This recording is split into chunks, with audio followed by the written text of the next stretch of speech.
Hi, this is Ahavah again. I am making this video in order to somehow add on or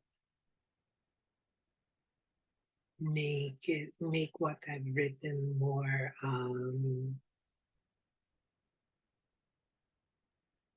reflective of my sentiments over those events and to express how real those words were with respect to the context in which they are conveyed. So to start with, it will, as I mentioned in my note, that it will be 20 years since that fateful day when I first visited and arrived at Israel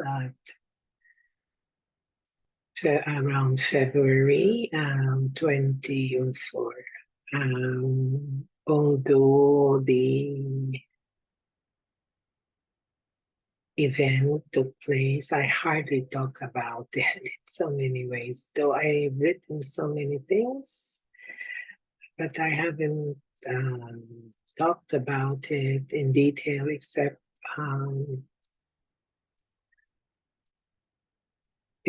a video, within a video I made a couple of years ago. I think it was in 2020 or 2021, wherein I, in so many ways, tried to recall everything about it and to capture my sentiments over those events, even after almost a decade and a half at the time, or more than, or less than a little, or I think it's around 15 years or 16 years already at the time when I made that video. So a lot of time has passed already. And although time has passed, but the meaning and significance of those events at the time, and also with respect to the time that will come, still remains relevant, at least to my own perspective. As to other perspective, that is for them to render an opinion on or make a comment about it. But as far as I'm concerned, um, that's how I still view and perceive and appreciated the events that took place in 2004. So the backdrop of all this is the events rather preceding 2004, and it was a very profound moment for me because I was in so many ways drawn and immersed in such um,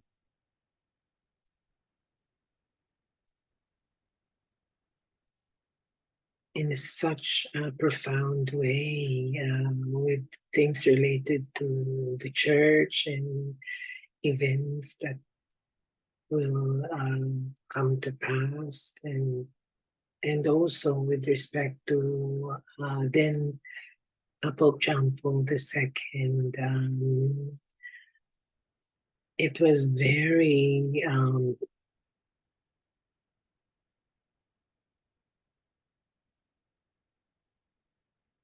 weird to sum it up. It took me a while to find the right word. At least to my end, it was really very weird because my background and my personality is totally not very much aligned with church stuff because yes, I've been like many of those who were born in the Philippines are assimilated by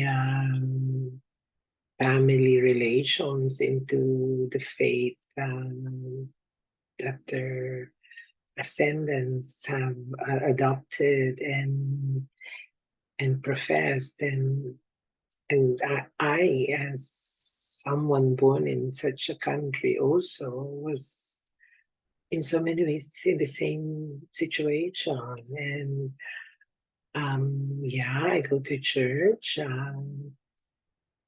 but back then the purpose and meaning of me going to church was very very different.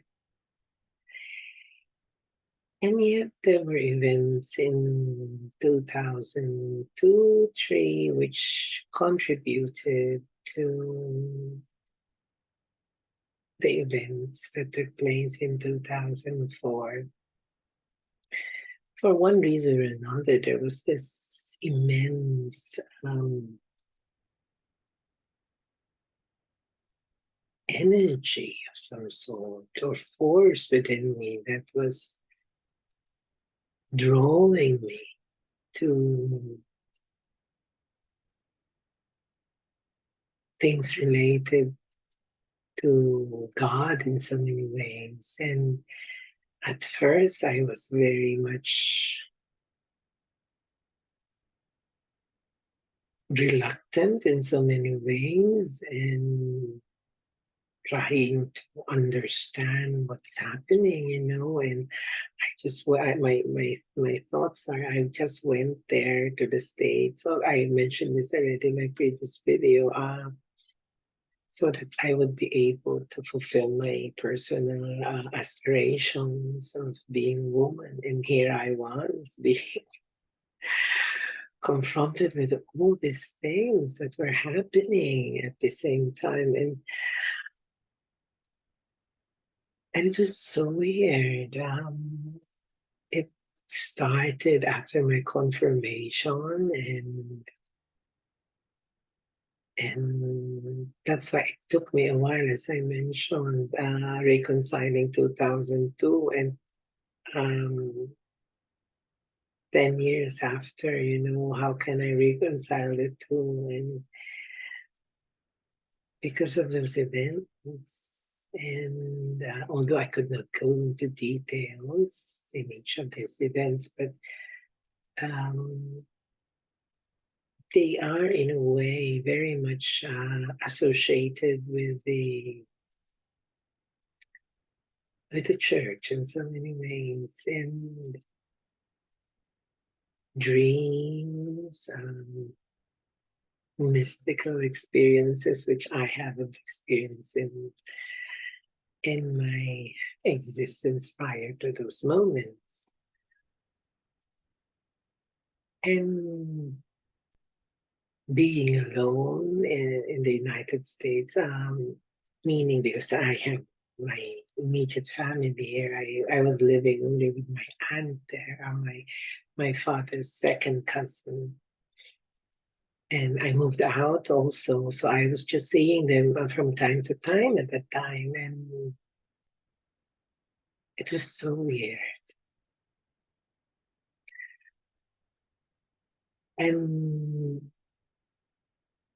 there were several events like the war in Iraq, and I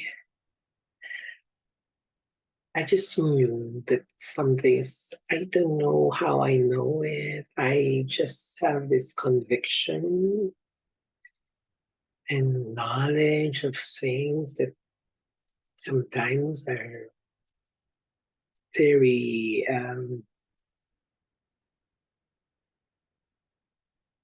shall we say, unusual.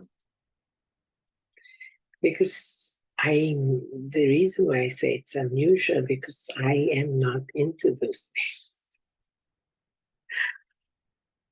prior to those events, I hardly talk about those things. I would understand and more or less be um, comfortable if I, prior to those events, were really very much involved and immersed in such thoughts and such activities, then I would more or less be comfortable in dwelling and in let's say the word receiving such things.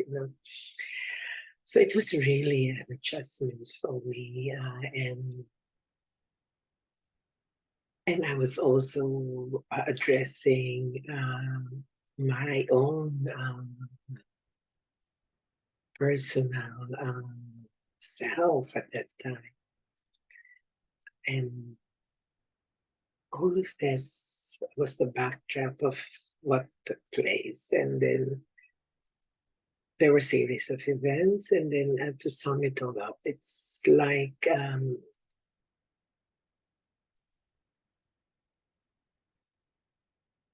a progression. And it culminated in this intense and immense desire to go to Israel and to do everything I can to realize it. And in all honesty, I was very much afraid because one, back then, the Intifada was very much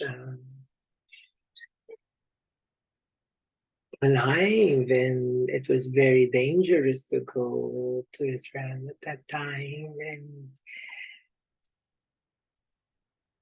but that intense conviction and desire that is coming from within me, I couldn't explain it. There's no word to describe it. It's like if I don't do it, I would.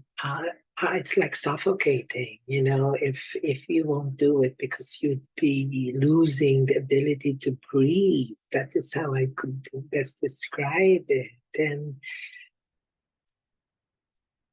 And so I eventually did whatever I needed, but I was inspired not to mention it to anyone, except obviously to the persons that I would be dealing with in order to realize the objective of going to Israel. And I didn't tell anyone, not even my aunt nor my parents, because that is how I was made conscious of, that no one should ever know. And I just followed him, not knowing what would happen to me there. But one thing that I could remember is that serenity within me, amidst all those things that were transpiring, and all those things that I need to do, and how at that time it was very, how could I do this? How could I be able to go there and everything? It's so confusing 1 second, and it looks so overwhelming at the time. And my recourse was always to pray. Even right now, when I am confronted with stuff, and I just pray.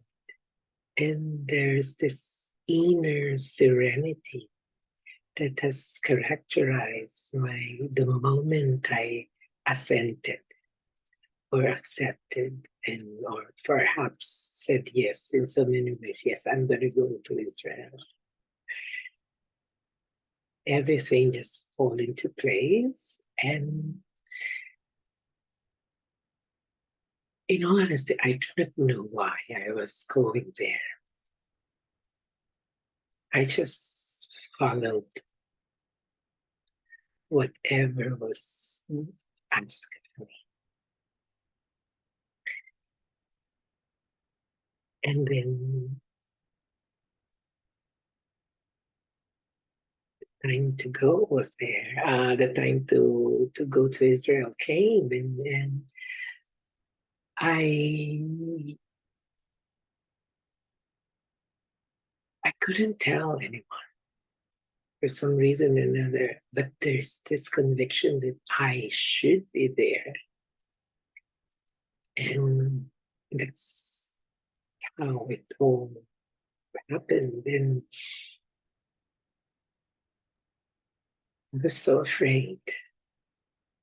And yet, amidst the fear that was engulfing my mind, what if, how human beings are, you tend to agonize on stuff that is only in your head. And the, the moment I arrived, as I mentioned in my note, there was this certainty within me that explained. And because of what was because of what I was made conscious of, when the moment I arrived, I just kept it all in my heart, OMG, that is the best way I could describe how I felt, but I was holding my rosary back then, and that was my habit, just grasping it, and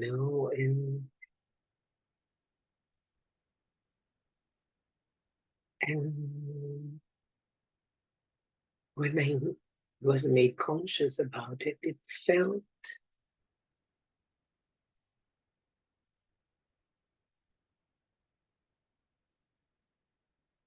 felt weird because there was a part of me that was at peace,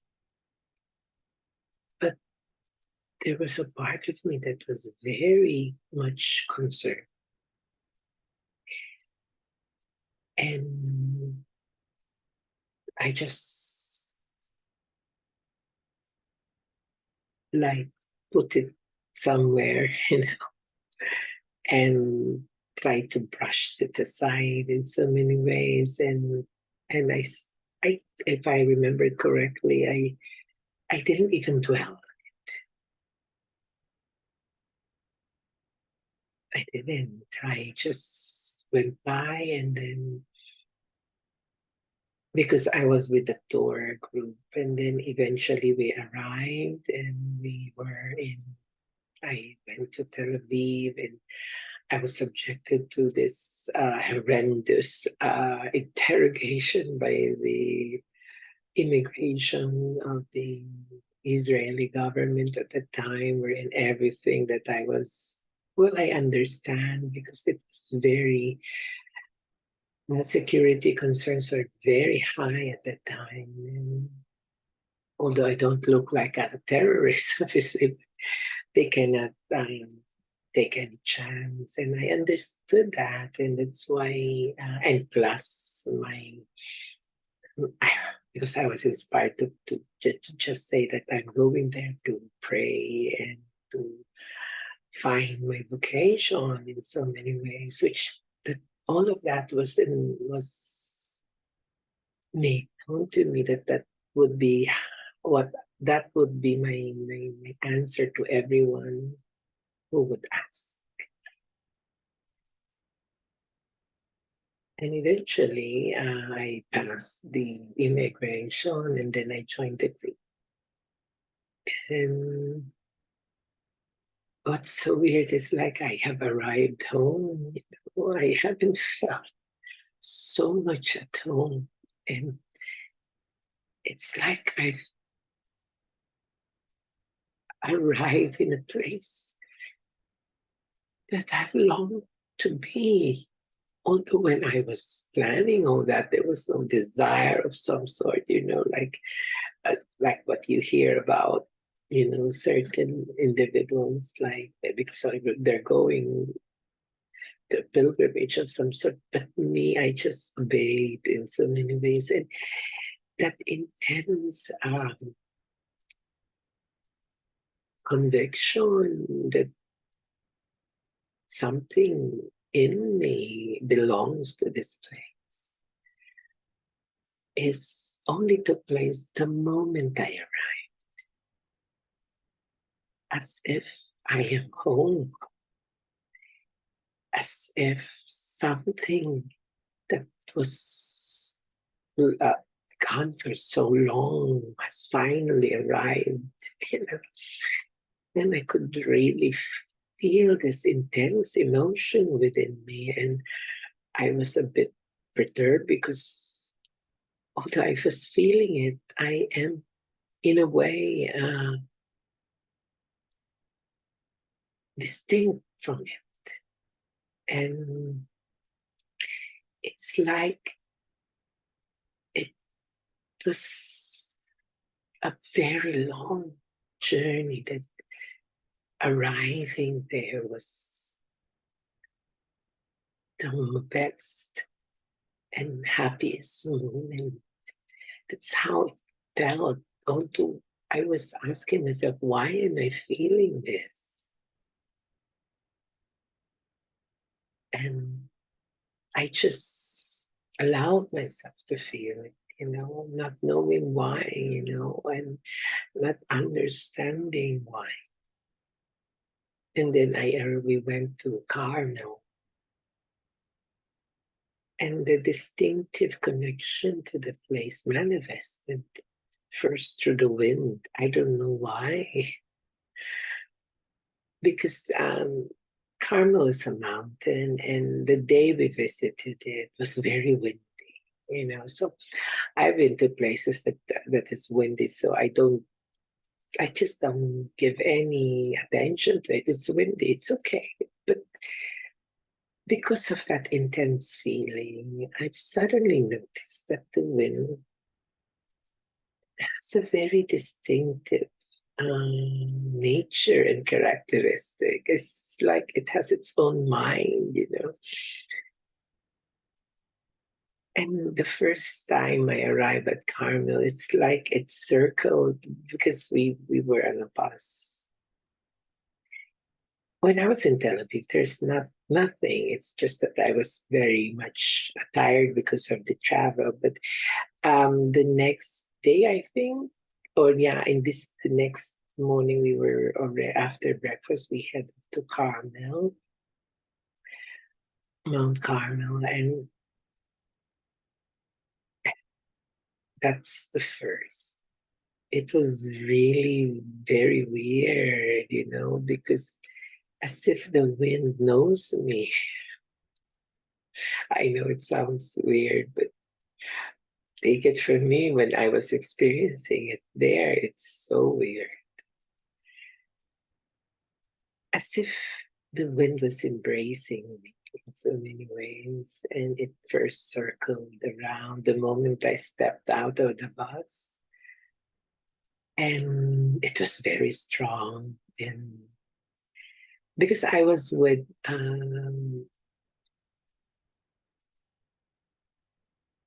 I think they're not Catholic. They were Christians, Protestants in so many ways. I forgot Baptist. Some of them were Baptist, and they were singing these hymns and everything. And it was weird, and that was the first one. And then it was there that as if it the wind was speaking in so many ways. And then we went to several places. We went to Galilee, nada, there's nothing there. And then we went, because the last stop was Jerusalem. I think we spent 2 or 3 days there. But the other places, the only place that the Carmel, and then we went to another place. Forgot the place, but eventually the last stop of the tour was Jerusalem. And some when I first entered Jerusalem, it's there's nothing in so many ways because I was with this tour group. It was very busy, so we were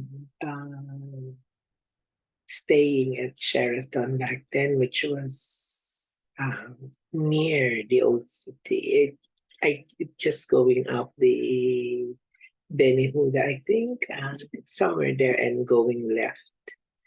And the first night that we spent near the old city, the Sheraton, now it's no longer Sheraton, but the building still is there. It's near the US consulate at that time. And what was so weird is that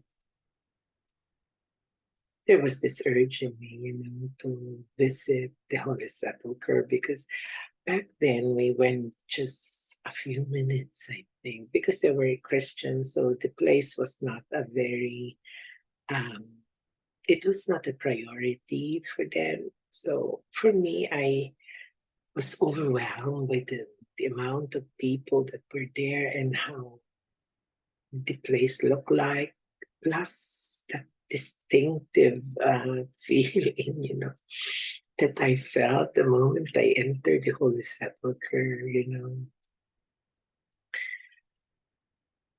And then in the evening, I couldn't sleep. I was drawn to it. There was this intense urge within me to go to the Holy Sepulchre. But the problem is, I don't know where it is. I do not know how near it was back then. And back then, we don't have the internet to Google map everything, and you would know already.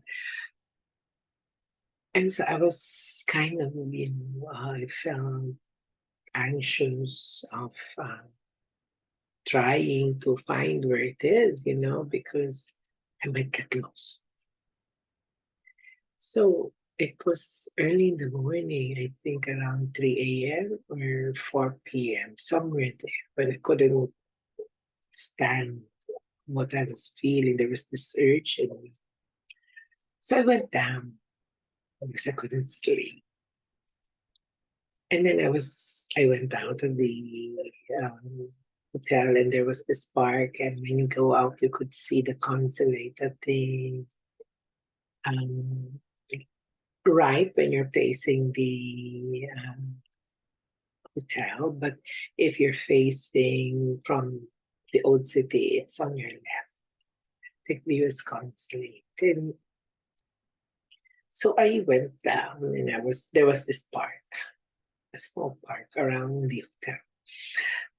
And then all of a sudden, the wind, because there were leaves, small leaves, because it's February, so it's just still winter in so many ways. So there were all these dried leaves.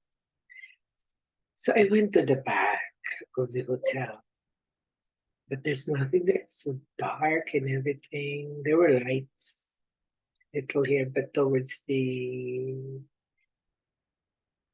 going to the street that would lead to the consulate, it's lighted, but it's dim. So all of a sudden, I walked, and then the wind, the leaves started to rise. carried by the wind, and then and it's like a little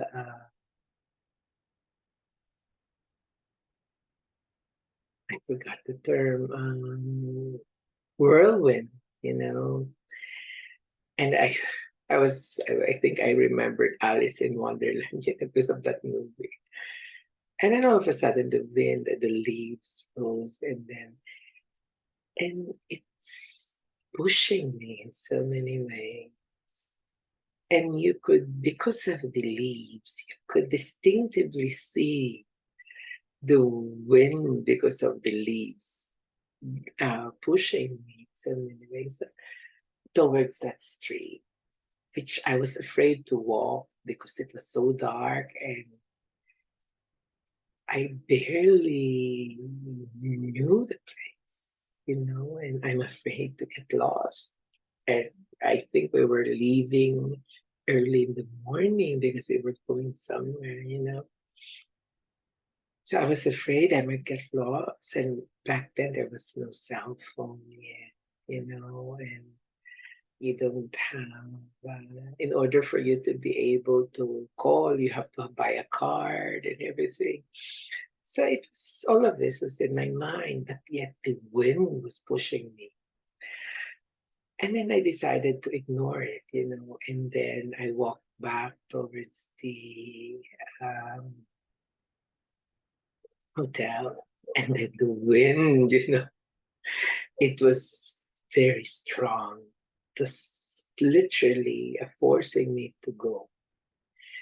And I gave in. So I walked, and I just followed it.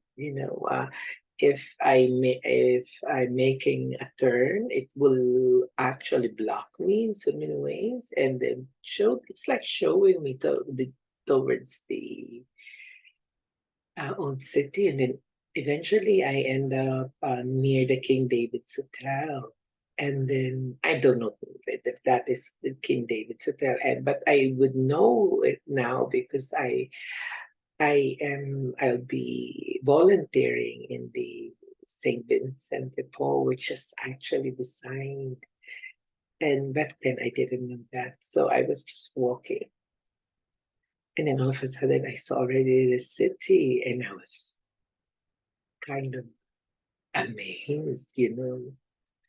I'm almost there, and all of a sudden I just followed the wind. I went to Jaffa Gate, and then now when you go to Jaffa, you have to go down. But back then that is all new to me. I don't know where to go. Although that place was familiar because that's where we went from Damascus back then, and then we were picked up in Jaffa.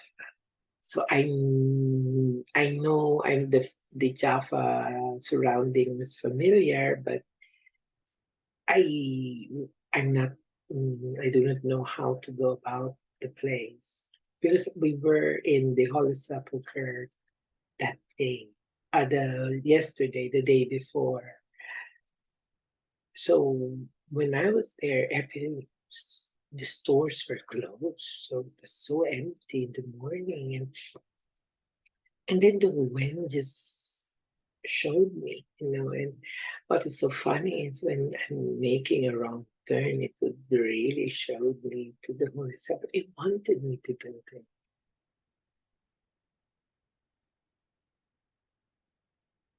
And then I finally arrive at the place. It would be difficult because when we went there, we went from the other side, not from the side near the Jaffa Gate. No, we entered in the other side, so I'm not familiar with that. So when I saw this sign, you know, although there were signs already, but when you're new to the place, you hardly pay attention to them. But the wind was my guide, and eventually I went there and I attended the Mass. And then that conscious feeling, that a part of me belongs there is made more evident each day I was there. And then, to cut the story short, that the Mass, that's the time when I first saw Father Antonio, which was the subject of my prior video. And then after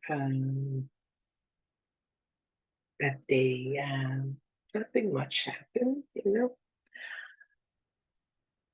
but there was this, as if I'm glowing, it's hard to explain. It's like I'm feeling something.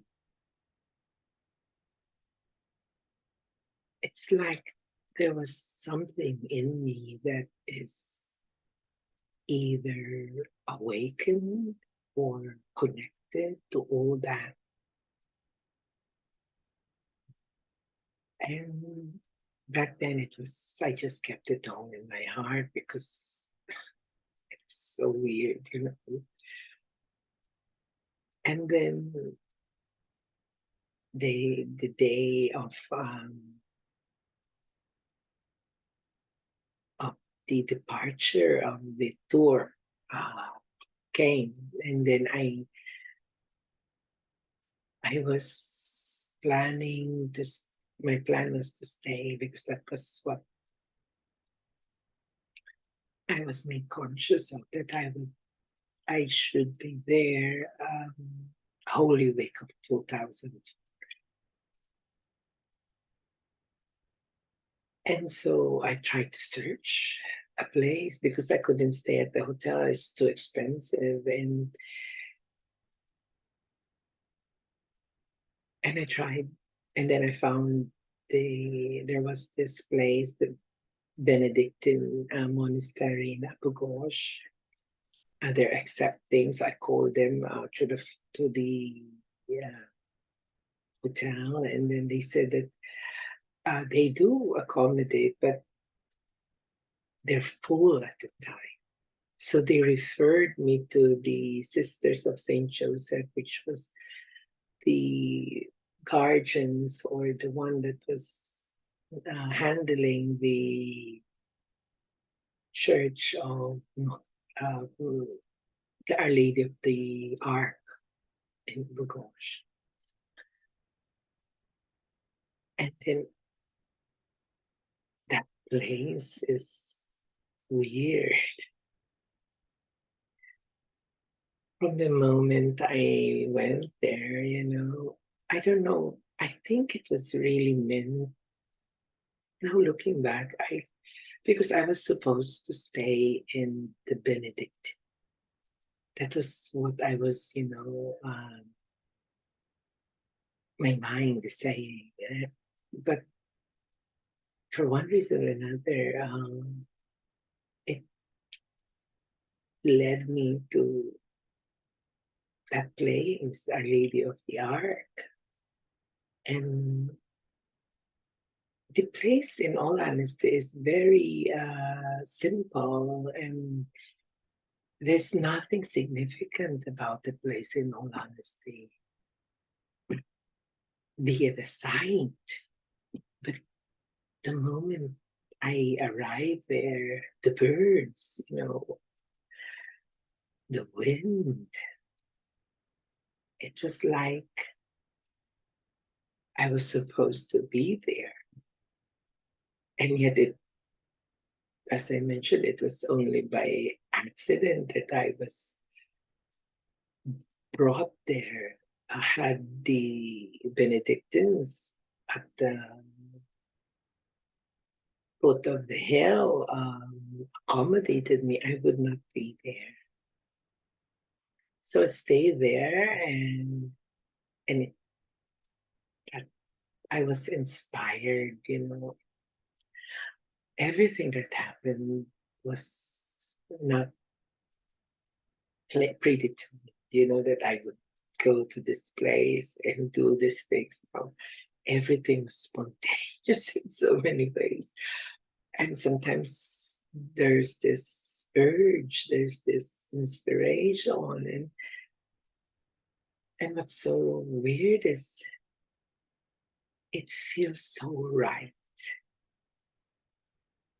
Though my mind is consumed by this thought and reservation about what's happening and trying to understand and rationalize everything and give meaning to it, but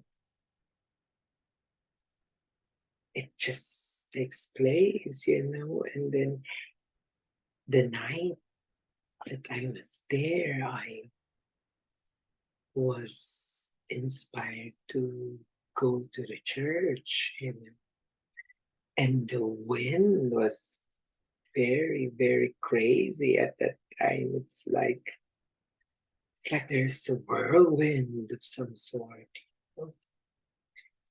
and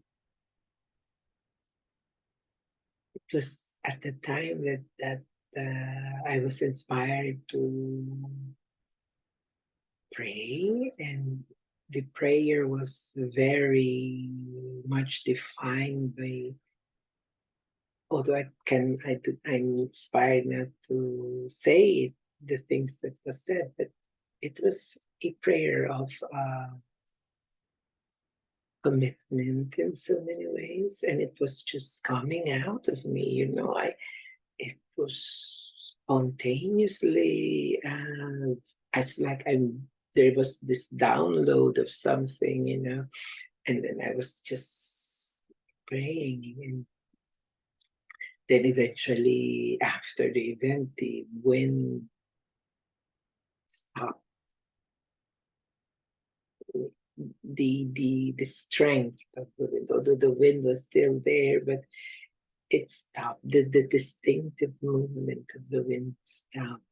And then I left the church, and then I slept for the first time there. And in the morning, nothing much. I had my breakfast. They brought it to my place, and then I went to Jerusalem because I have to catch the bus and everything. So eventually, everything was okay. And then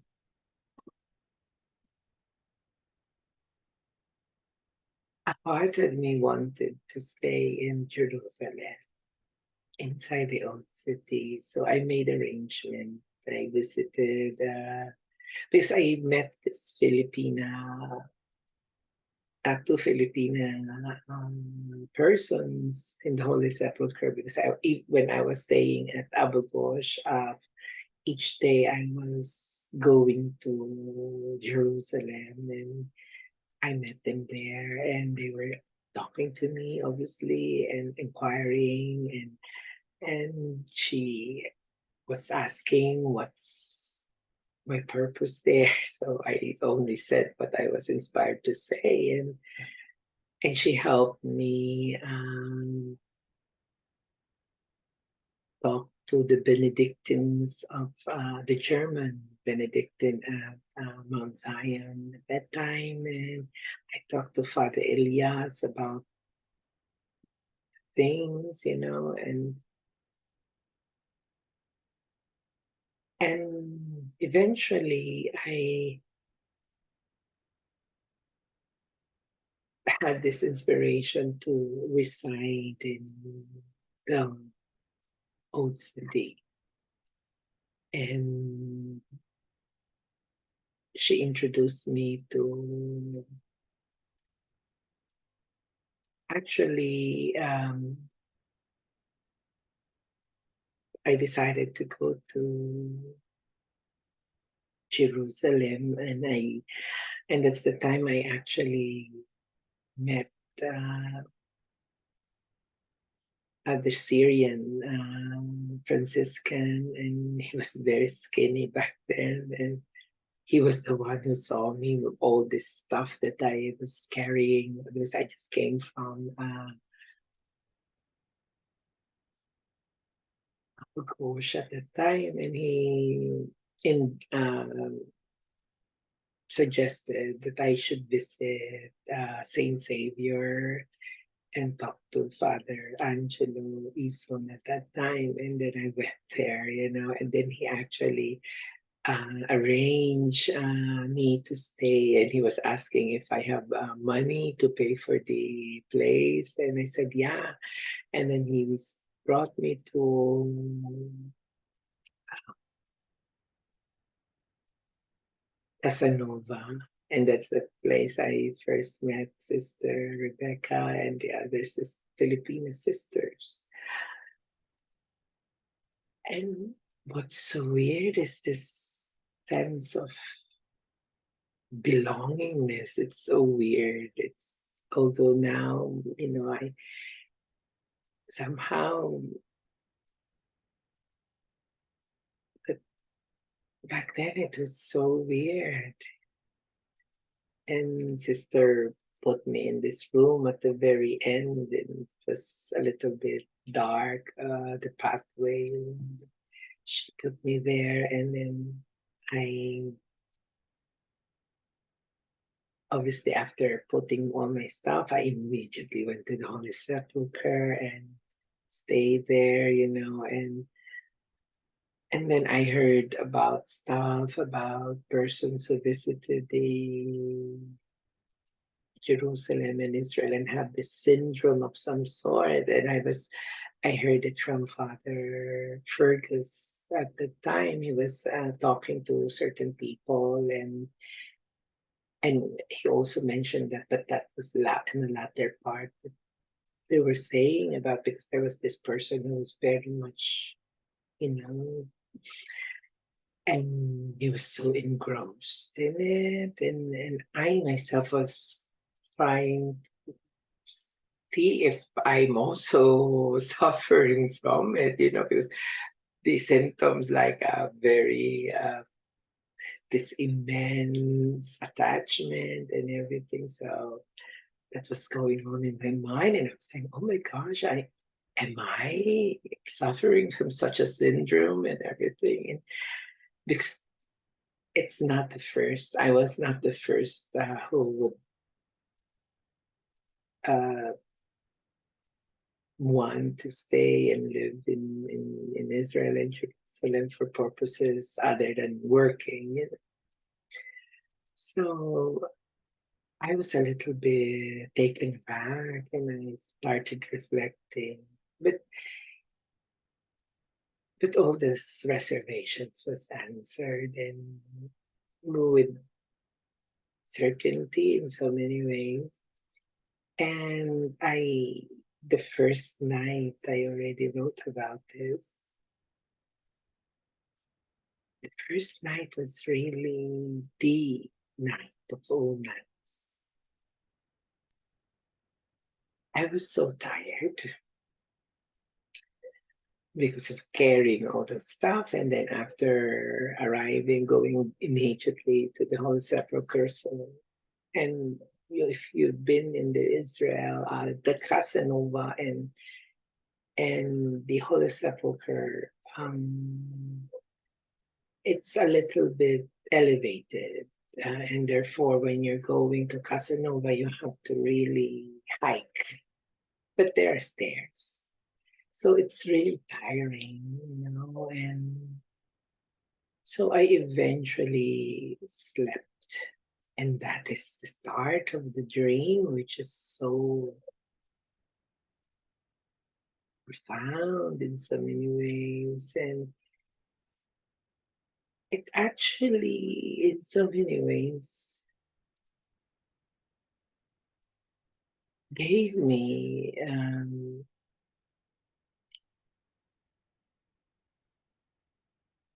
an insight of why I'm there.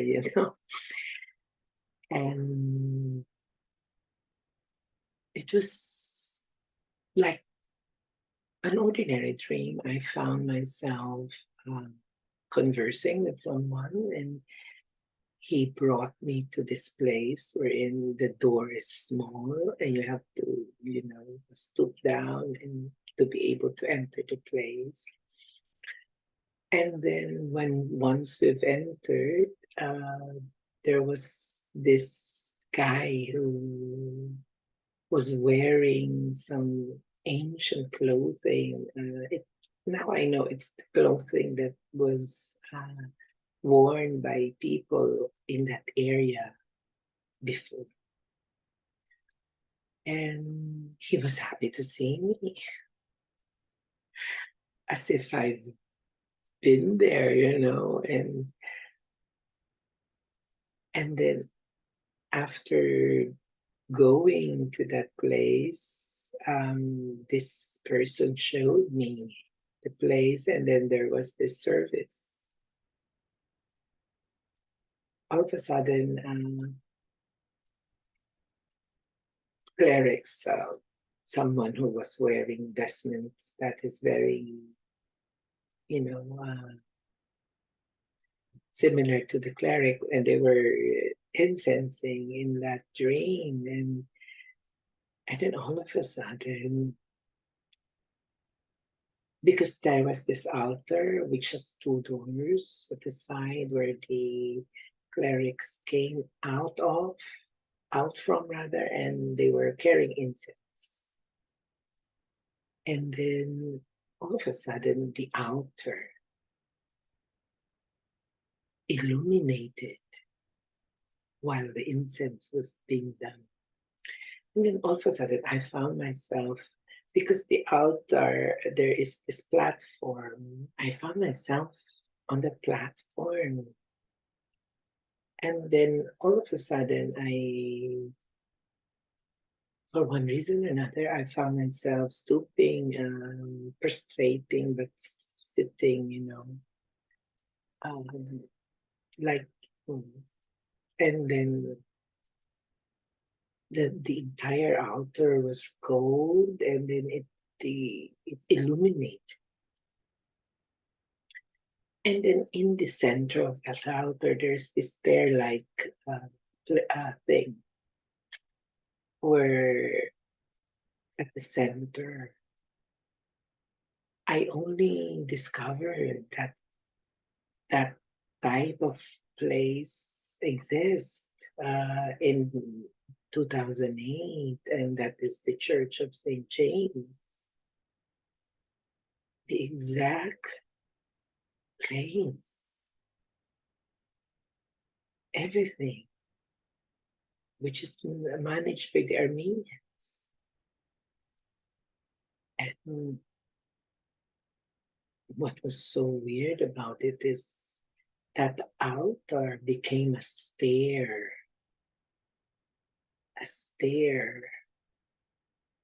a ladder of some sort. And then something at its end opened up. And mind you, the altar was I was directly in front of the altar. And then all of a sudden, there was this illuminating light coming from the end and then descending.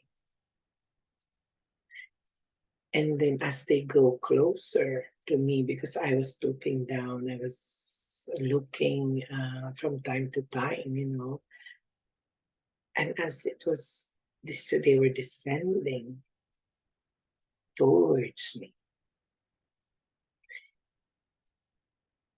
And as they descend, the light, the illuminating light, and then I realized that there were persons, and there were the intense illumination gives them this silhouette that they have wings. And then I saw their faces, and they were very happy to see me, as if they know me, and that was so weird.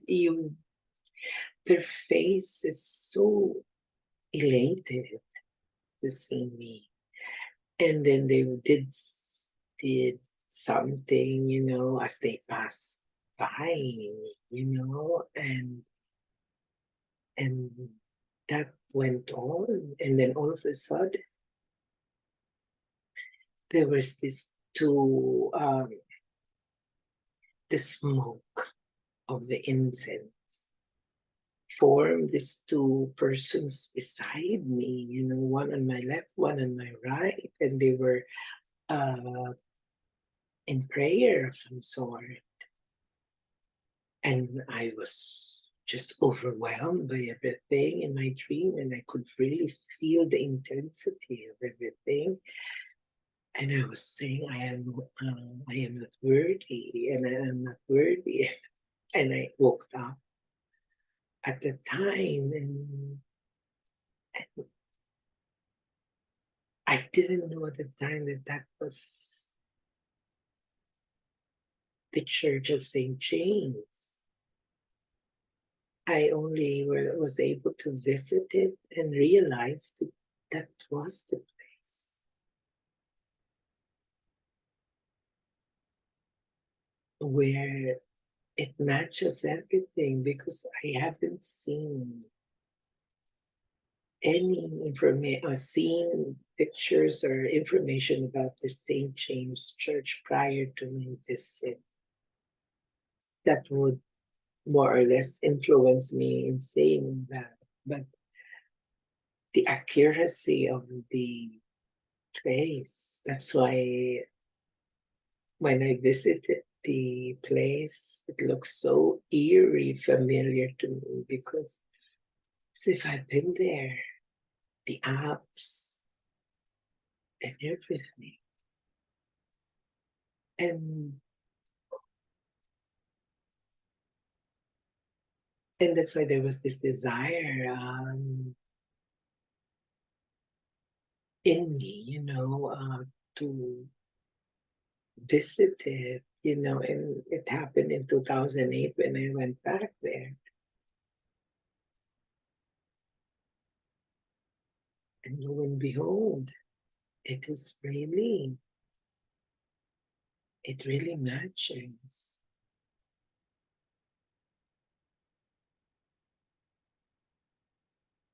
And then when I went to this feeling of connectedness to people, some in so many ways very some of them are kind, but some of them are snobbish in so many ways. I think it is in their nature. I think it depends on where they came from. So if they are from Slavic areas, then they're very much reserved. And if they're from Iberian areas, they're more receptive in so many ways. So, but majority of them are not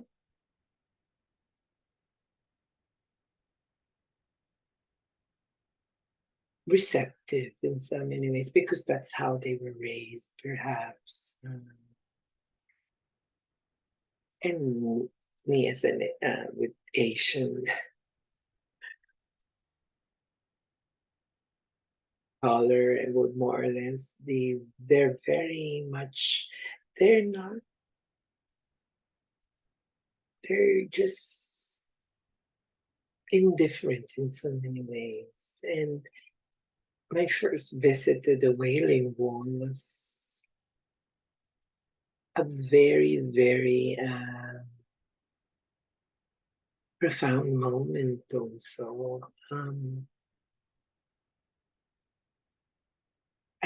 Could not understand at that time why I'm so attached to a piece of rock,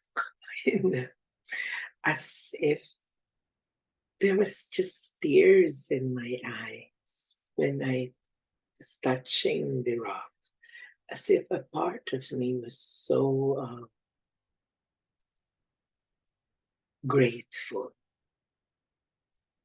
of just being there and touching it, And a part of me was so overwhelmed by this intense gratitude.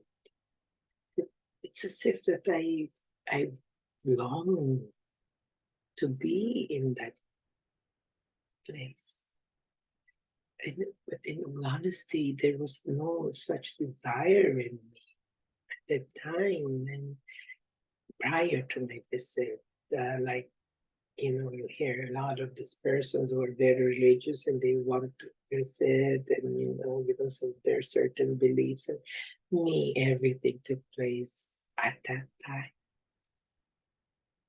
The moment I touched the wall, I could still remember how it felt. It was as if I've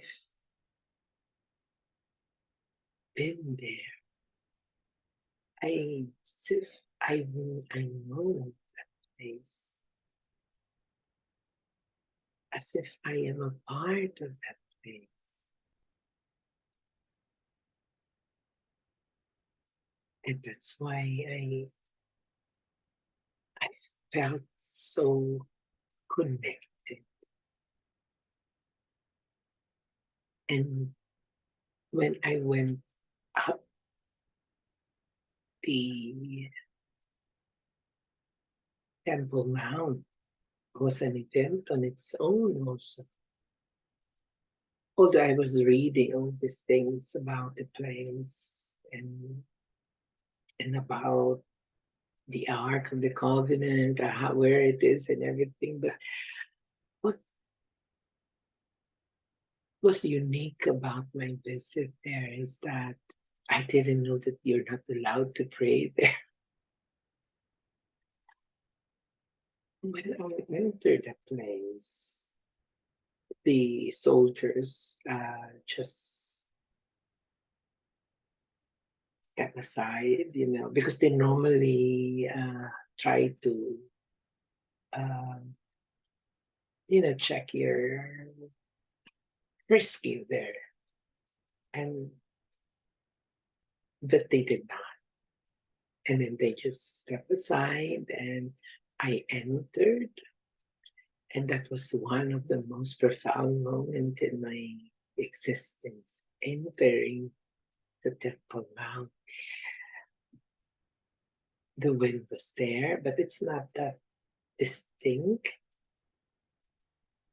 But there was this place in the Temple Mount wherein there was this force that was engulfing me, or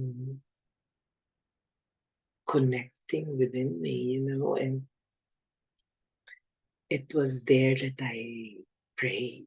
I forgot, I did not know. I I wasn't aware that you're not allowed there to pray, but no one was there at the time when I went up, and no one actually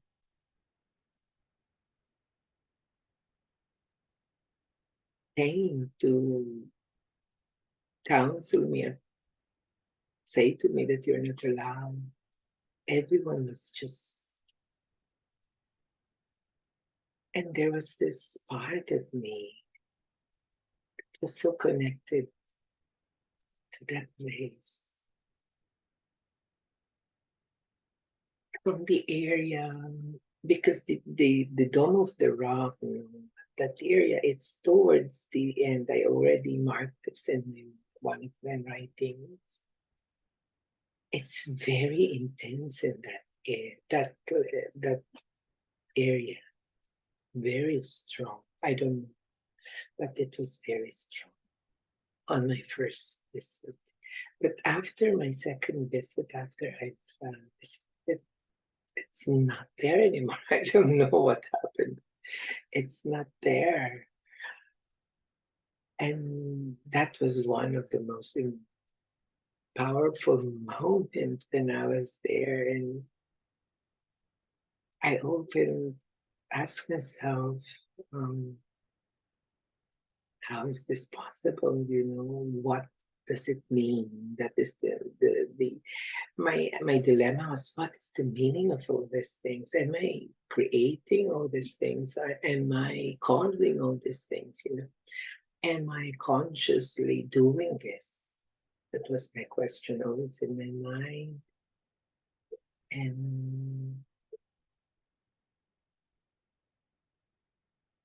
And that was how I characterized my entire life from almost 20 years, questioning everything. Why?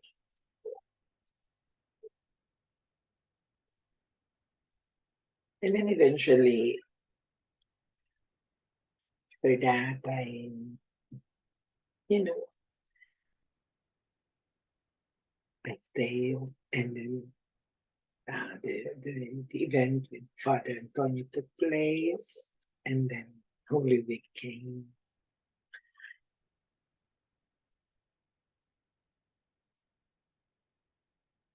And I was inspired to fast. And to fast, to eat nothing except eat nothing and just drink water and for nourishment juices. So the moment the Holy Week started, that was Ash Wednesday, up to the time um, I was inspired not to eat. And I don't know how I was able to, but for one reason or another, I was able to not eat or drink anything for I think 2 weeks, and then I already drank after on the third week because I was feeling very exhausted. And each day I was praying, and then slowly things, uh, thoughts or downloads, I call them downloads. But I was very discriminating on those things because I questioned them.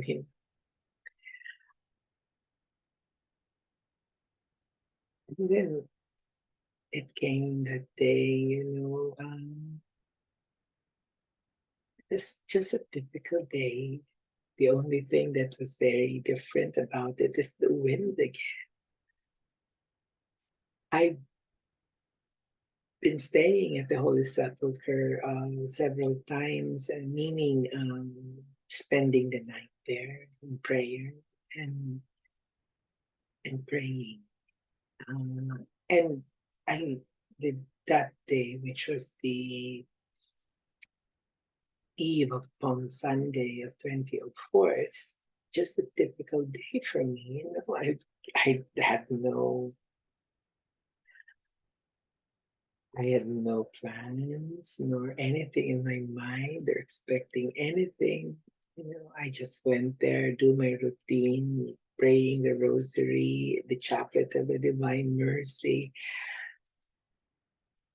at the bottom, which was a pattern that I've been doing already in the past. So there was nothing different.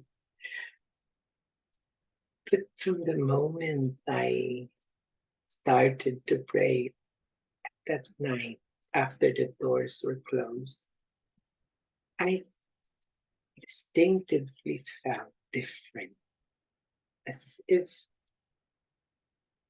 actually that was the first time I felt it. My body was starting to feel different because I've been praying, before, and nothing much happens, not no nothing of the kind that was happening.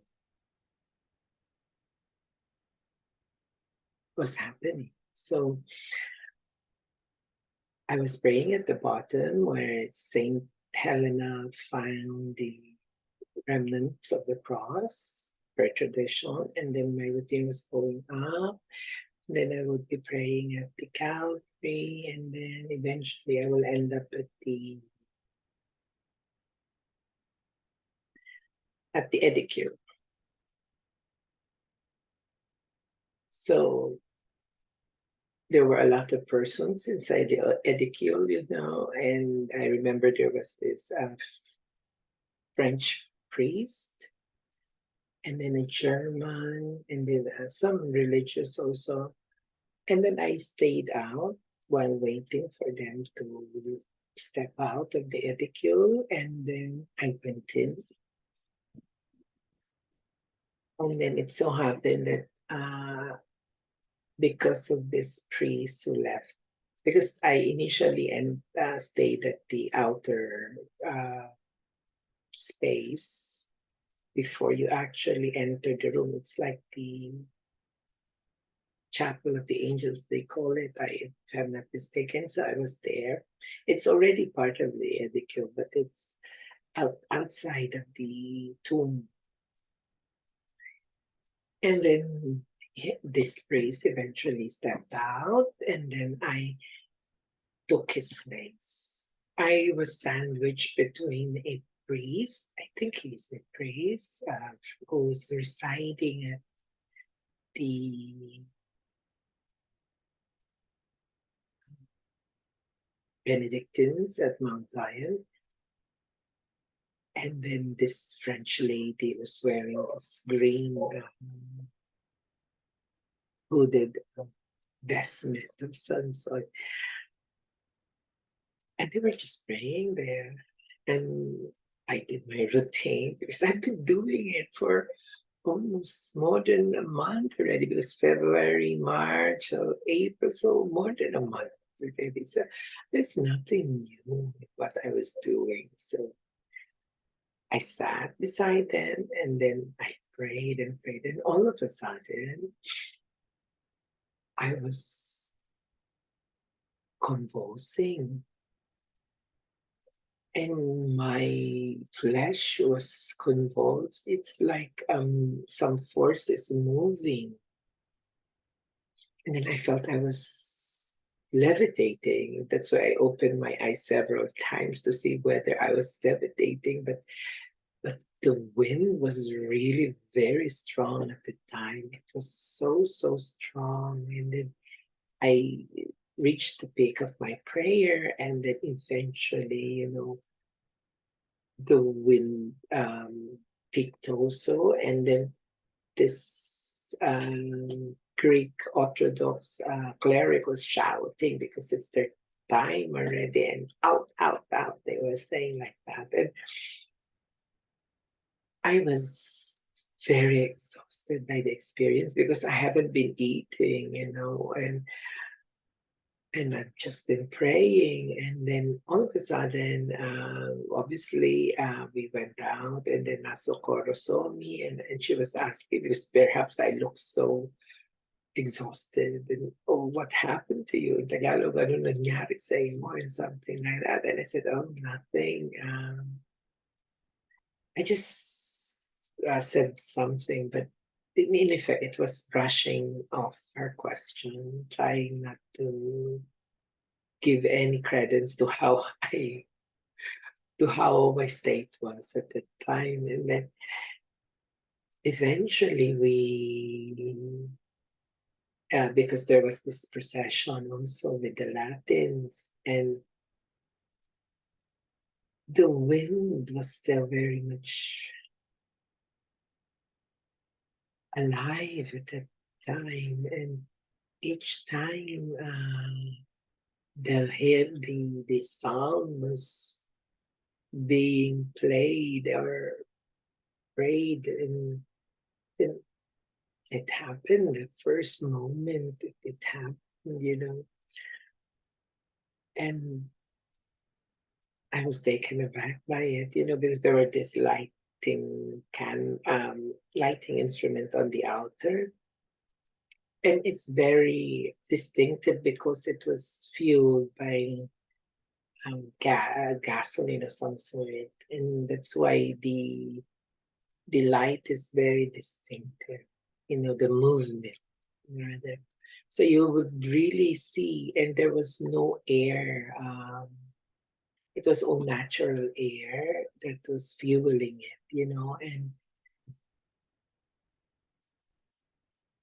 and it happened, and it so happened that I sat at the center